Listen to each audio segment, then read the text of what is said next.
Hi, everybody. My name is Nanika Edwards. I am a poet, author, artist, linguist, and educator from Trinidad and Tobago in the Southern Caribbean. In this video or sharing of audio, I still have to decide how I'm going to present this, but in this video or in the audio that you're going to hear, what I would like to share are what I think are the most common issues and the most pressing issues with respect to the human condition. And I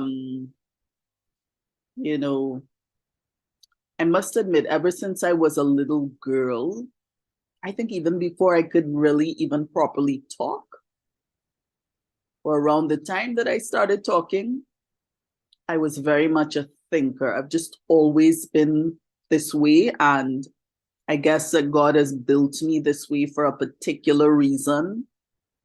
Growing up, I was generally a well-behaved child. I can't say that I was particularly mischievous. I was very playful, but I wasn't very mischievous, or, I didn't get into a lot of trouble and that kind of thing. I was pretty well-behaved.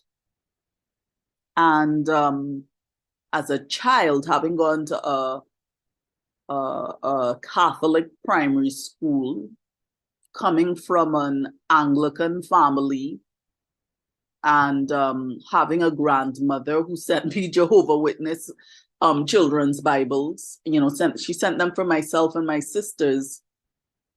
I think all those things put together meant that I grew up as a very God-fearing child. Anyway, I say all of that to say that I believe that God has given me an ability to see things and hear things and notice things and pick up on things that I think maybe the average person typically would not.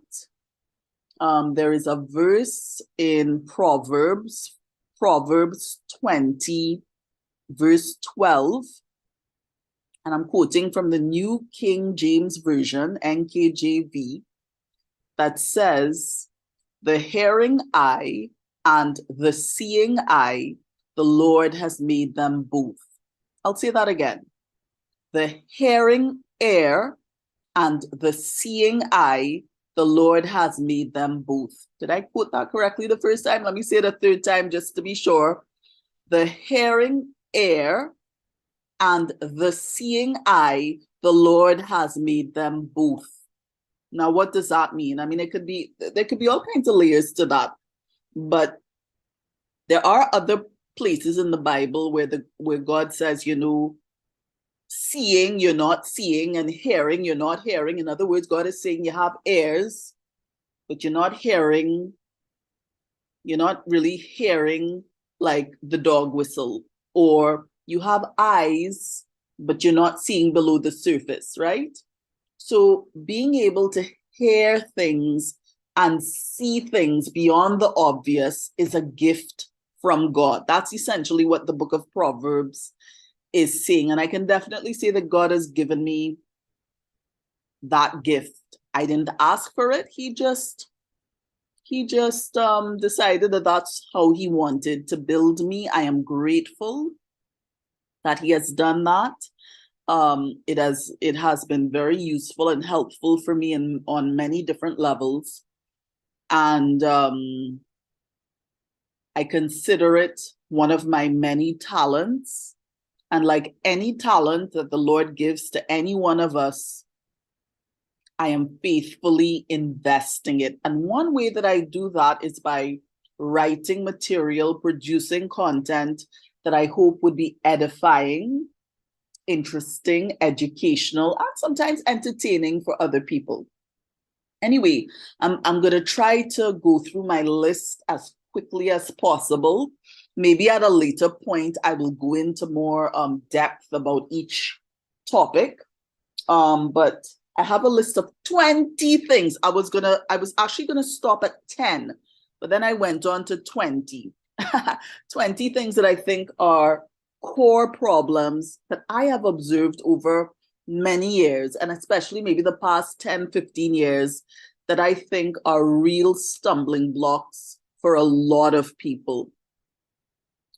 So let me start going through my list, not in any particular order. Sometimes I may refer to the Bible, sometimes I may refer to my own personal experiences, or both. Okay, so let's go in no particular order. Number one of the biggest problems that people have is dishonesty and trickery. So, as one person I've heard put it, Trinidad is the capital of con. And what they mean is Trinidad is a place where you will bump into a lot of con artists, smart men, as we call them, right? Smart men. They could be men or women, but they think they're smart and they like to outsmart people. So dishonesty and trickery is a big problem within the human condition. I think in Trinidad, it's particularly chronic, but I know that this kind of mentality would exist across cultures, right? So that's one big problem. It's very common and it's immoral. It's wrong, okay? Connected to that is number two. Number two is self-deception. Self-deception, that's one of the biggest problems I see with a lot of people. Like, many people are unwilling to face themselves. You know, it's kind of like Adam and Eve in the Garden of Eden when they ate the forbidden fruit. And when God confronted them, they started blame shifting. That's where self-deception starts, I guess, when you start removing an incriminating focus from myself or ourselves and we shift it elsewhere. That leads to self-deception, or that can be a part of self-deception. So, you know, if we are not afraid, if we're afraid, or if we don't call a spade, especially with ourselves, if we don't call a spade, now nobody's perfect, right? So if we call a spade, and we say, listen, you know, I have this issue, I have that issue, it's not necessarily anything to beat ourselves up about necessarily, depending on what it is, I guess. But we are all flawed creatures, right? But a lot of people have a lot of pride. So most people don't like to admit when they're wrong. Most people don't like to apologize, things like that, right? But self-deception is a big problem. So people start lying to themselves and telling themselves that they're okay, nothing's wrong with them. If you point something out to them, they may be quick to deny it. They will not be quick to admit. And for many Christians, in a Christian context, many Christians will go to church every week, sometimes stand in the pulpit, having serious, critical personal issues that they're not working out with God as they're supposed to, as we're supposed to. And they lie to themselves and say, no, I don't have a problem, I'm good, man. And sometimes what they do too is, like, if something goes, and I've seen non-believers do this as well. Like, if they see something go right for them, they will say, hey, look, God's on my side. Look, something went right for me. That means God is on my side. I'm not that bad. That's self-deception. Call a spade a spade. Because the minute you start lying to yourself, initially, you may realize that you're lying. But eventually, God will just give you over to your lie, and you may start actually believing yourself, even though deep in your heart, you know you're lying. So self-deception is a very dangerous thing. And,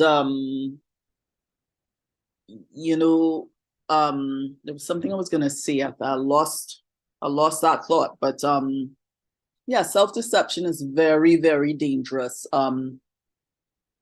When people point things out to us, we need to be honest enough to admit that we may have an issue. And, you know, I've heard Dr. Phil say, I like Dr. Phil. I like to follow him. I know a lot of people, he's not everybody's cup of tea, but I like him. I've learned a lot from his programs. One of the things I've heard him say quite often is, we cannot change what we don't acknowledge. We can't change what we don't acknowledge. I've heard him say that many times. And I guess Jesus would have put it like this: and you shall know the truth, and the truth shall set you free, right? The truth that you know and the truth that we acknowledge is the truth that will set us free. So self-deception is a huge problem. I know I've had instances where, even where it could be as simple as somebody said, let's say they said, that car is blue. And then you tell them, let's say the next day you tell them, hey, you know, you said the car was blue. But if you telling them that they said the car is blue presents some situation that is inconvenient for them, they'll say, no, I never said that. They will outright lie because it's convenient. That is called self-deception, and it's wrong. Okay, number 3. The other thing that I see that is a real problem for people is envy. Envy is a huge problem. A huge problem. It's right up there with the love of money. The love of money, which is number 5 on my list, by the way. But envy is a huge problem. It is really pervasive, and it causes a lot of trouble. You want to know what all the bacchanal and confusion in your business, in your office, in your church, in your whatever, wherever you are, in your family, you know, you want to know where probably 90%, 95% of the confusion is coming from? Most likely from envy and jealousy. And the reason why I get such a hold on people is because it bites into people's insecurity, right? Envy is driven by insecurity. It's when people have a deep-seated sense of, you know, being unworthy or not good enough, and those are the kinds of people in particular that envy likes to get a good solid hold on. Now, envy doesn't make any sense, because here's why it doesn't make sense. There are many reasons why it doesn't make sense, but here's the most basic reason why it doesn't make sense. Most people, this is my observation, most people are content to be and intent on being just average. Just average. Most people are happy to be just average or below average. Most people prefer to give the least amount of moral effort required to be a decent human being, right? They'll give the absolute minimum. But when they see somebody who outclasses them in some way, they get vexed. They get vexed, right? They don't want to make the effort to achieve the results that that person that they envy has achieved. But they feel so entitled to being angry that that person has accomplished something that they haven't accomplished, that they allow envy to get a solid grip on them. That doesn't make sense. That's very stupid. And yes, by the way, in this video, I'm holding no punches, right? I'm calling it like I see it. Envy is one of the most stupid emotions anybody could get a hold of them. It's irrational, it's unreasonable, it's malicious, and it is extremely selfish. Okay, so that's envy. Number 4, one of the biggest problems that I see with the human condition, really one of the biggest, and it's something I see more and more and more and more, is narcissism. I've had ample opportunity to observe narcissistic people because there are so many of them in my life. And well, narcissism, one of the engines of narcissism is envy. Many people who are given to envy, who have a chronic problem with envy, chances are they may be possibly, not always, but they may possibly be on the narcissistic side of things, or on the extreme end of narcissism, or heading towards an extreme. So narcissism is a huge problem. And narcissism is another very unreasonable kind of attitude. It can be very deeply entrenched if it's not dealt with and nipped in the bud early o'clock. And it's a real problem. Narcissism can cause all kinds of problems in relationships. And I guess because I'm an empath, I tend to attract narcissists. So I'm very aware of that. I'm very careful about that.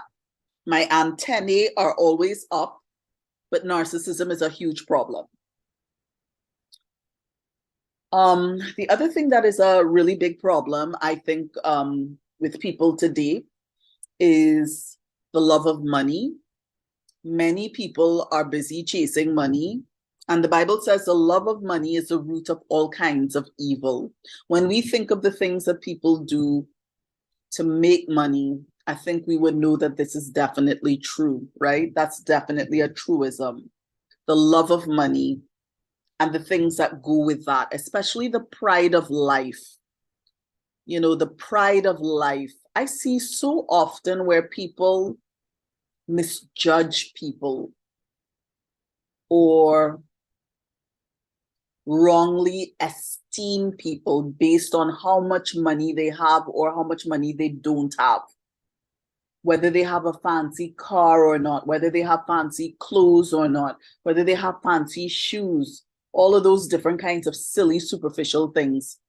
I see people making very inaccurate assessments of people based on how much money they have, what kind of job they have. You know, the Bible says God doesn't look at the outward appearance. He doesn't care how much money we make. He doesn't care about our professional portfolio. What God most cares about is our character and whether we reflect the beauty of God's nature. So love of money, that's another big issue. And the other one, number 6, I believe this is. The other thing that's a huge issue is pornography. Pornography and sexual promiscuity. I think those are huge problems. And, you know, we live in an age of freeness where we people believe that we are entitled to do whatever we want to do. And we also live in an age where people say, who are you to judge? So what people try to do is put you on your back foot so that they can go ahead and do whatever they want to do without being circumscribed in any way. And with respect to pornography and sexual promiscuity, that's one of the big issues.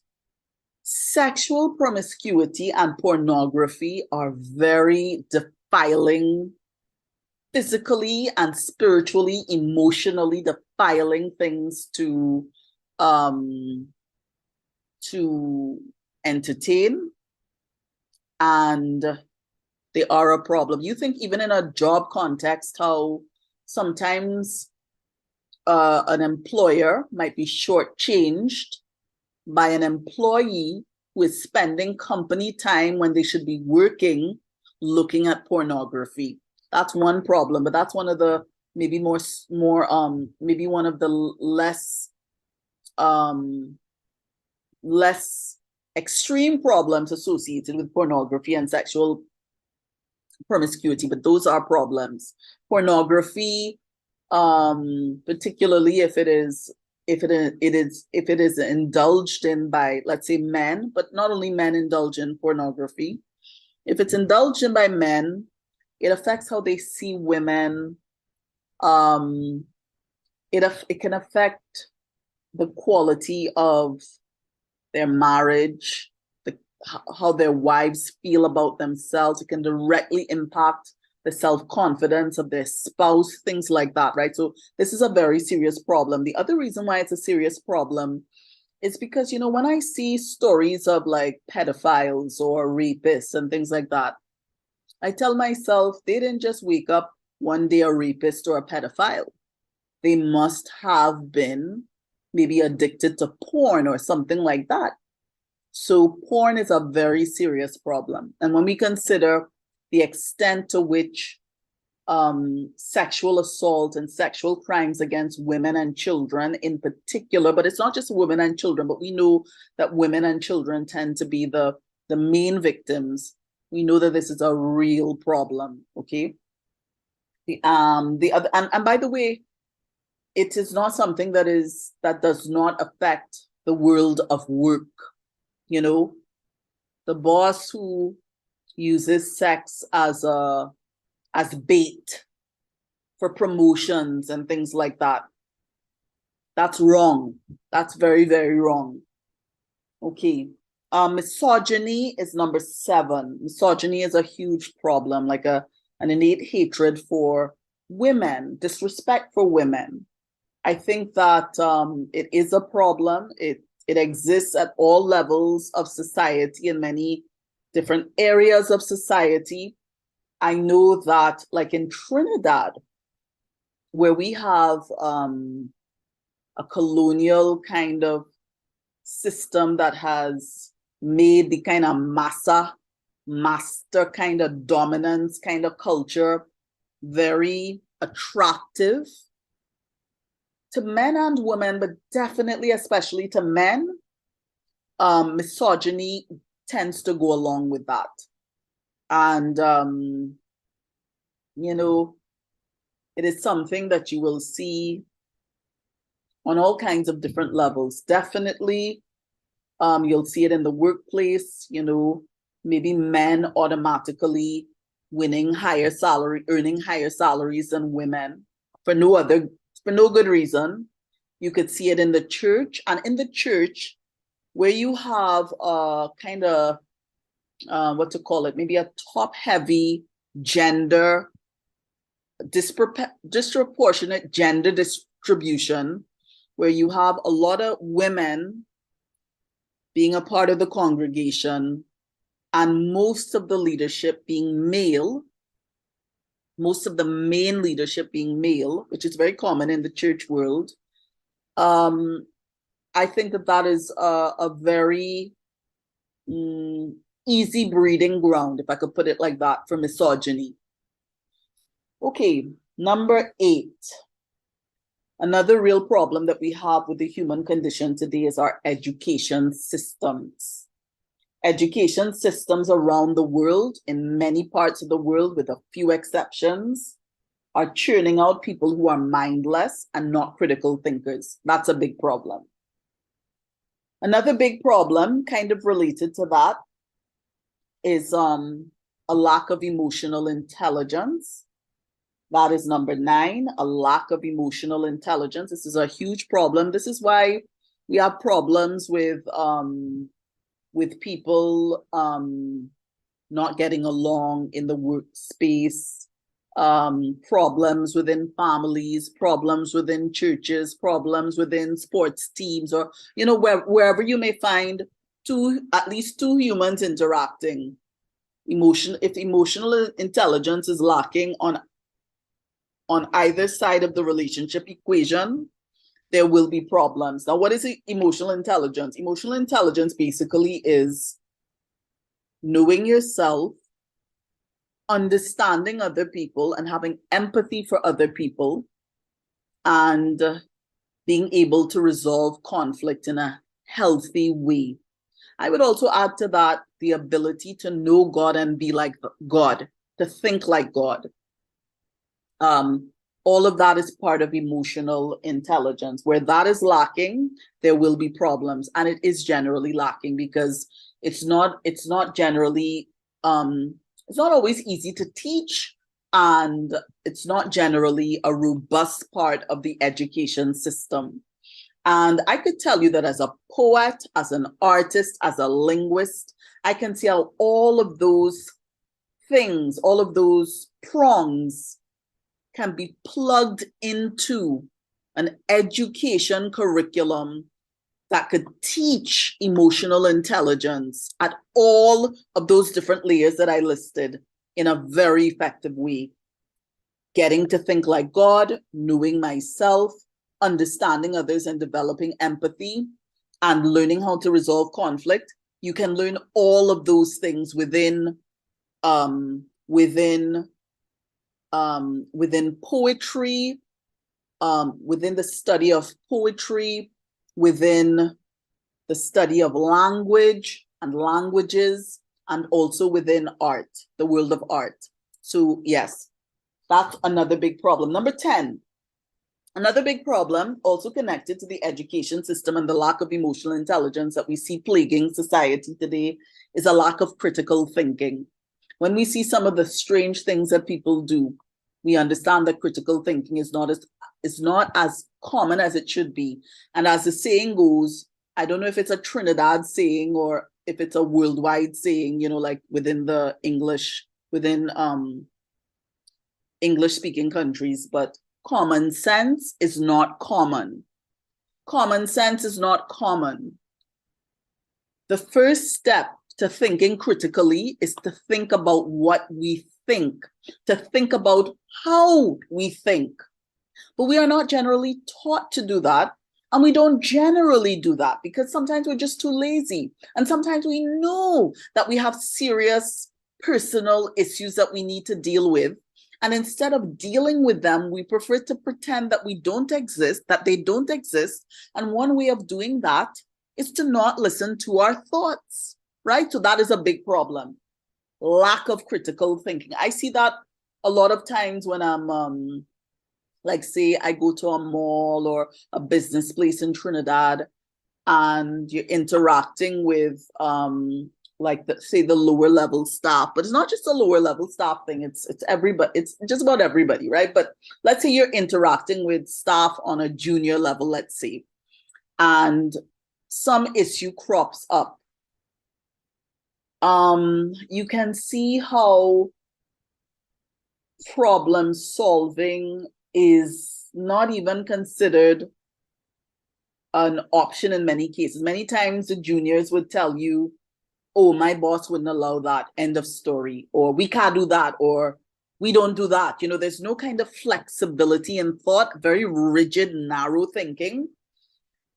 And that's just one very minor example, right? Critical thinking is a real problem for most people. I personally have developed critical thinking by being on the humanities side of things. I think that's if somebody exposes themselves and studies and explores the humanities, it's an excellent way to develop critical thinking. Reading widely, good content, quality content, whether it's books or material online, looking at videos, things like that. That helps to develop critical thinking. I know in my case as well, because I'm an author, and because at this point, as of the making of this video, I'm close to 100 books, having published 100 books, self-published. I've had a lot of opportunity to research things, to write things. And let me tell you, if you write prolifically, it will help you to become a better thinker because it helps you to, writing is directly related to how we organize our thoughts. Anyway, I go off on a bunny trail. Critical thinking is a problem for most people. Okay. And by the way, I'm not trying to make people feel badly. I'm just pointing out things that I have noticed.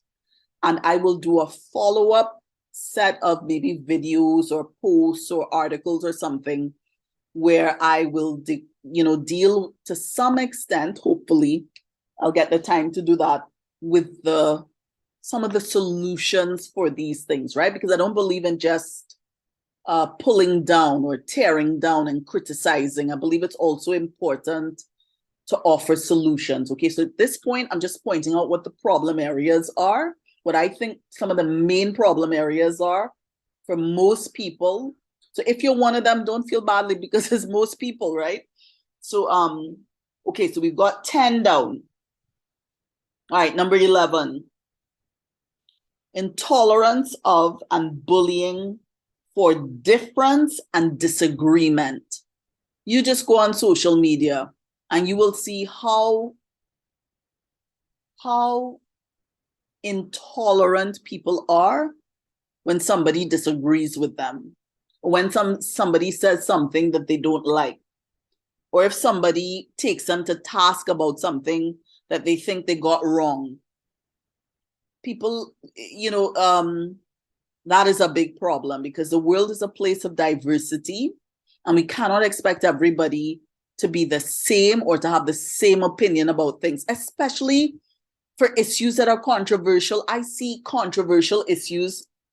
I won't name them specifically, but you maybe know what they are. We have serious controversial issues within most societies where there is a tendency to bully people and try to corral people into one channel of thinking, one way of thinking about this controversial issue, when the fact that it's a controversial issue, by definition, the fact that it's a controversy means that everybody would not have the same opinion about this particular issue. That is called bullying, and it is wrong. It is absolutely wrong. And me personally, I enjoy having discussions, maybe even friendly civil debates with people who may have ideas that are different from mine, because I learn from them, they learn from me, and then I can understand where other people may be coming from, maybe in a way that I may not have understood prior to the discussion or the debate. And that is a healthy thing for both sides. But we live in an age where people don't like to be contradicted, and we have a very despotic kind of attitude to people disagreeing with us. That is wrong. Okay, that's number 11. Number 12. This one.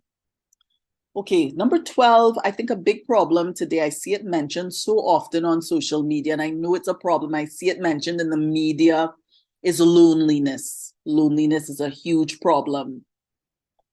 Loneliness is a huge problem.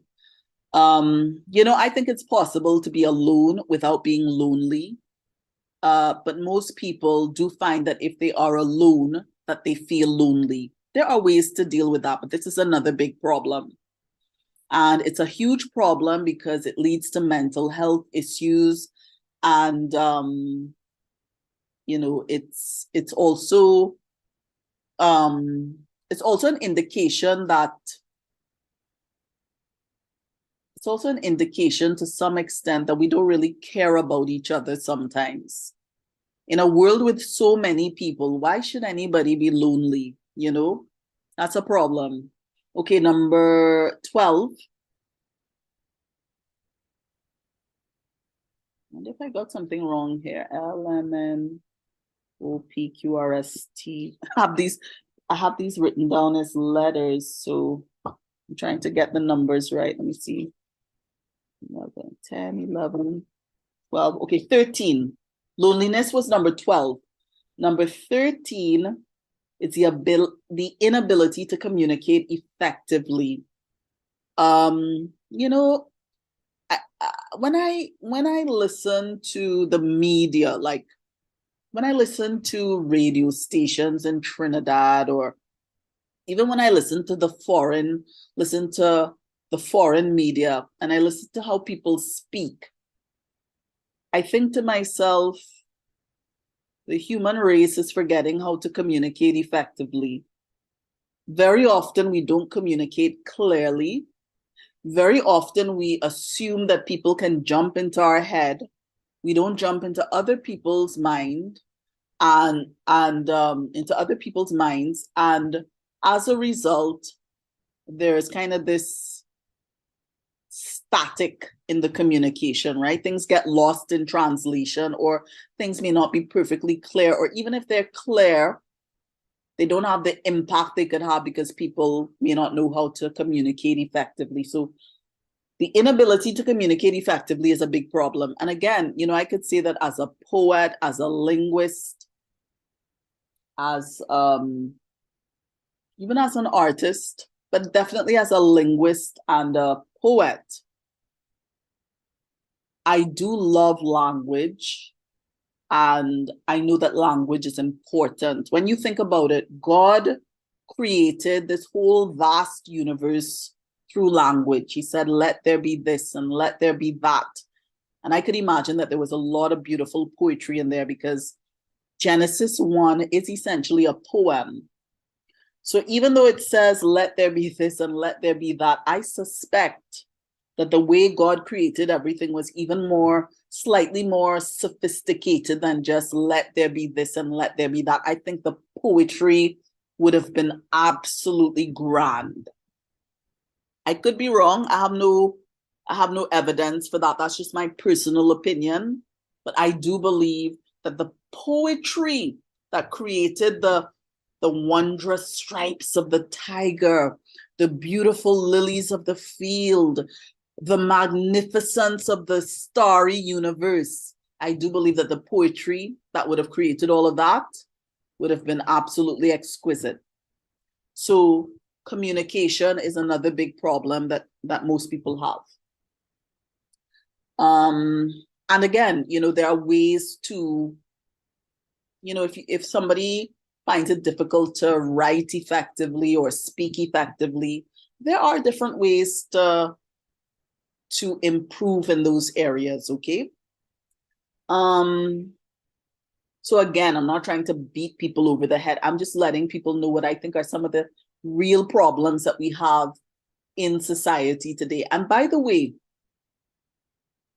communication being a problem isn't just a problem for the employer who wants an employee who can reel in the customers because they're an effective communicator. It's not just about that. It's even just about how we resolve conflict, how we build relationship.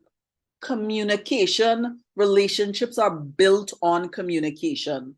And where communication is poor, it's going to affect our relationships. If you think about the man or the woman, especially men, I think, more men than women, if they cannot communicate effectively, we see this a lot with some of the youths in Trinidad. If they cannot communicate effectively, they may find that out of frustration, they become more physically aggressive, more bullying, more violent, all of those things. So communication is important. Okay, I think this is 14. Yes, this is 14.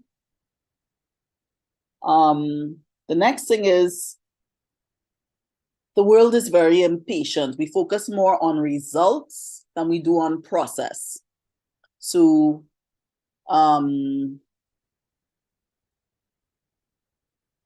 we focus more on the destination than we do on the journey. And patience is extremely important.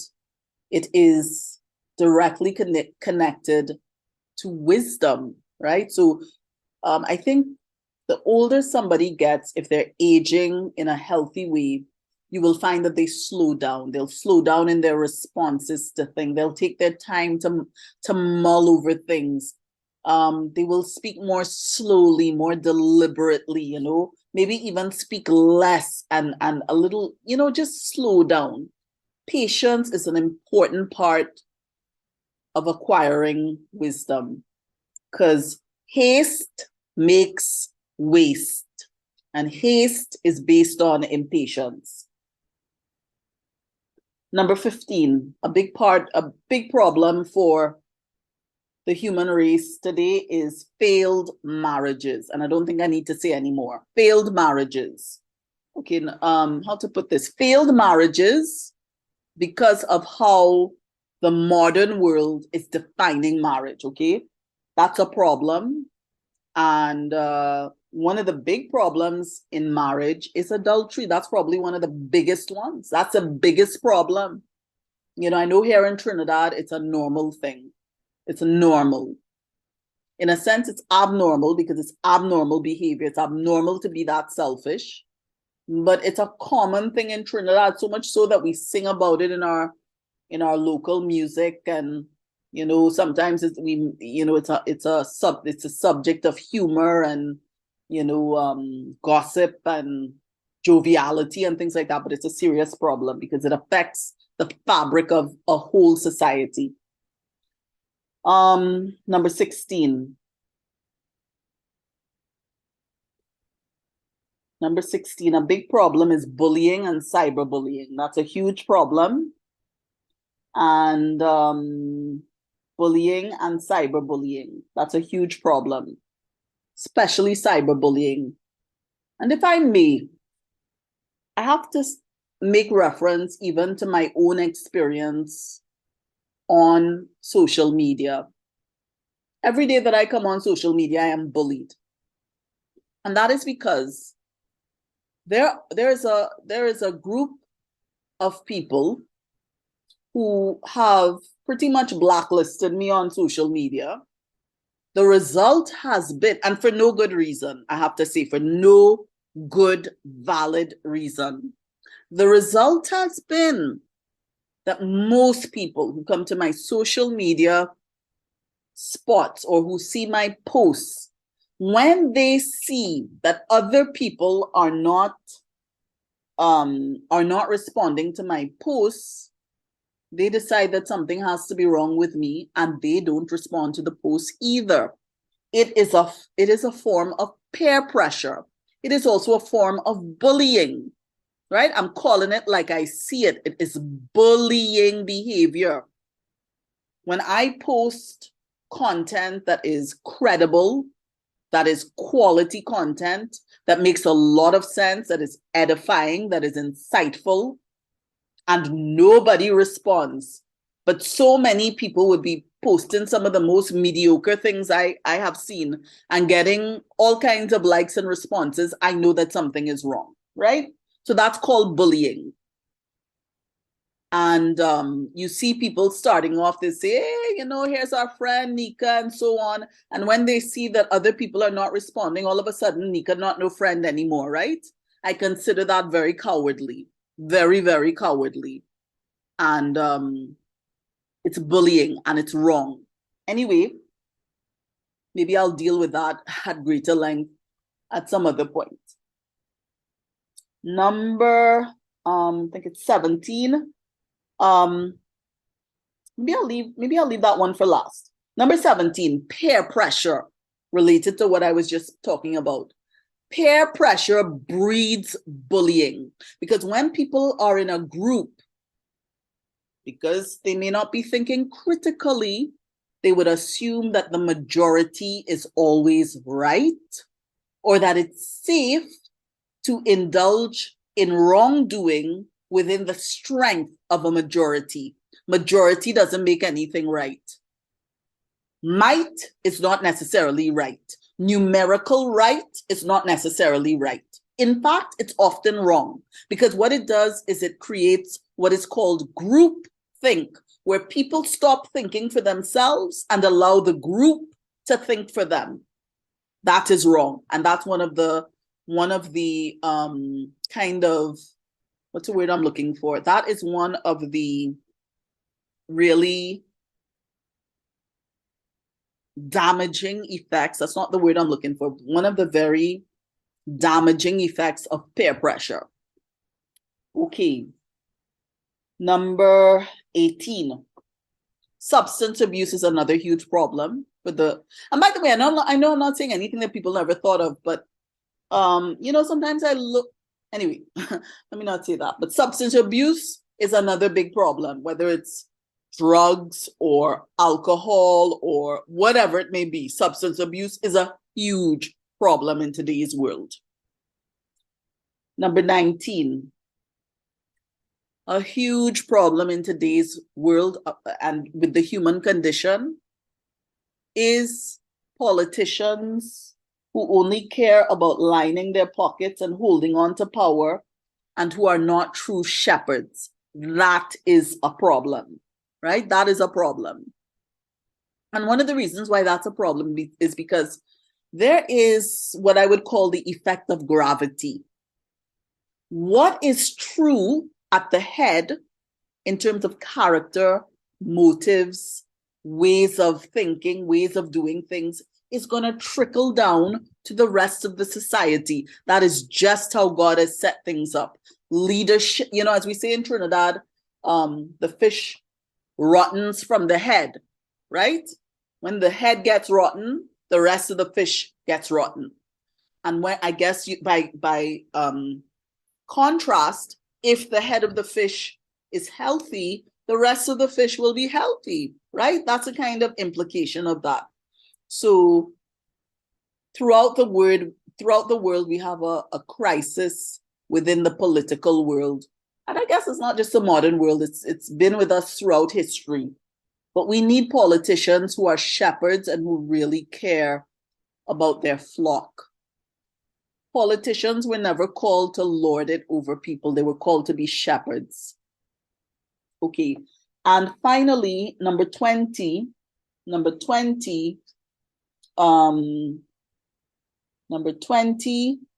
maybe the biggest problem in this list, the most critical problem that I have on this list is a hatred of the truth and a hatred of truth tellers, including God, right? So people hate the truth. People hate people who speak the truth. And that includes God himself, who is truth. There's increasing hostility in the world today against God himself, our creator. And it always kind of makes me shake my head and makes me feel a certain sense of grief that people wouldn't even give God a fair shake. Like, people have these preconceived notions about God that are often misconceptions that are fed by half truths and sometimes complete falsehoods. And unfortunately, I have to say, we Christians compound that problem by misrepresenting God. So when people look at us, they think that when they look at us, that how we are is what God is like, which is usually far from the case. The Bible speaks to that, right? But most times people don't even pick up the Bible and read it, and yet have these very strong, fixed opinions about God. People hate the truth. They hate truth tellers, and they hate God, the very person who can help us to overcome all the things that I have mentioned on this list. I sometimes look at people on LinkedIn sharing things about, just tell yourself you can do it, you are enough.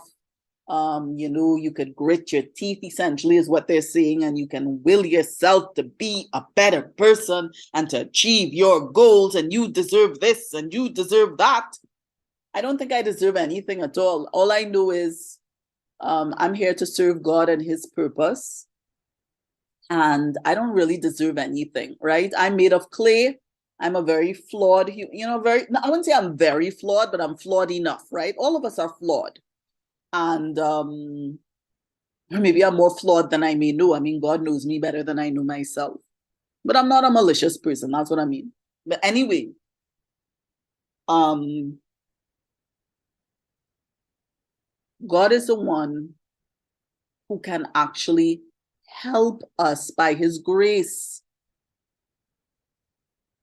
When God pours his grace into our desire to please him, changing becomes, I wouldn't say necessarily always effortless, although sometimes it is effortless.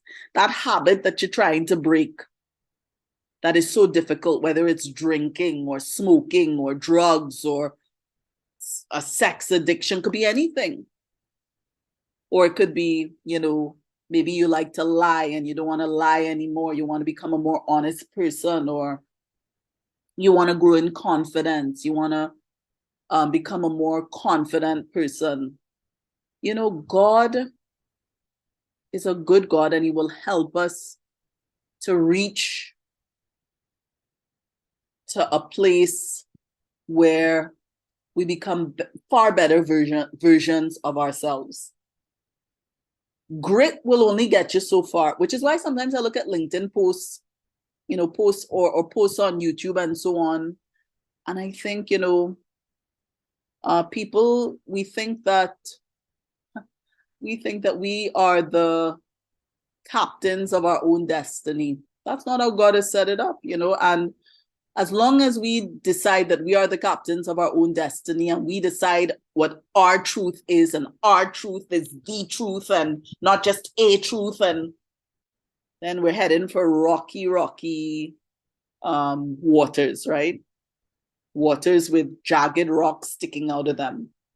But when we trust God, even if the pathway is difficult, because, when we walk with God, the way that we walk is straight and narrow. But when we walk with God, He makes our paths straight. He will give us a grace to walk those paths. He will give us a joy of the Lord, and He will help us with those things that we find challenging. And we can go to Him freely with everything. Without him, in most cases, He would not condemn. He would be very gentle and so on, unless we're playing the absolute fool, right? And God is not, excuse me, God is not some little puppy or some little kitten. He is an awesome, terrible God that you don't want to mess with, right? And yes, He can be gentle. He can purr like a kitten, I guess, when He's ready. But the God that we don't often see is the one that we are not reverent enough to respect. And that is a God who is like the king of the beasts, like a lion. So yes, the biggest problem is we hate the truth. We hate truth tellers, including God Himself. We want what God has to offer, as long as God doesn't come with the package, right? That's wrong. That's wrong. That's wrong. So for most people, the truth is inconvenient. For most people, I would say most people find the truth inconvenient because it means sometimes making major changes in our lives that we're not prepared to make, right? But yeah, most people don't like the truth, and that's a big problem because, as I mentioned at the start of all of this, it is a truth that we know that will set us free. Or to quote Dr. Phil, it is a truth that we acknowledge that will allow us to change. We cannot change what we don't acknowledge. So we need to love the truth. All right, so that's it. I mean, I could literally write a thesis on every single topic in this list, right? But I'll leave it right there. This is already much longer than I meant it to be. I meant to go through that list very, very quickly. Maybe I'll have to break up this video into 2 parts. But anyway, that's it. Food for thought. And yes, I know I was a bit on the negative side, but sometimes that is needed. Sometimes we can't always be stroked. We cannot always have our egos stroked. Loving the truth sometimes means facing the ugly truth about ourselves individually or collectively as a human race. Okay, so that's it. And no, I don't think I'm perfect. That's what people love to say when I do videos like this. No, I don't think I'm perfect. But I do think I make an above average effort to please God, which is something from my observation, that most people do not do. Most people are satisfied with being average. And that's not me. I don't want to be average. I don't want to give God average effort. And I have not given God average effort. I give Him above average because I think that's what He deserves. Average is, to me, disrespectful, like where I'm giving the least amount of effort that I could get away with, right? I think that's disrespectful. So I believe in being above average. And no, I don't think I'm perfect. I have faults just like anybody else, but I'm actively working on them together with God. And I'm committed to personal evolution. So that's it. I hope this was interesting for you. Please feel free to share your thoughts. And yeah, until next time.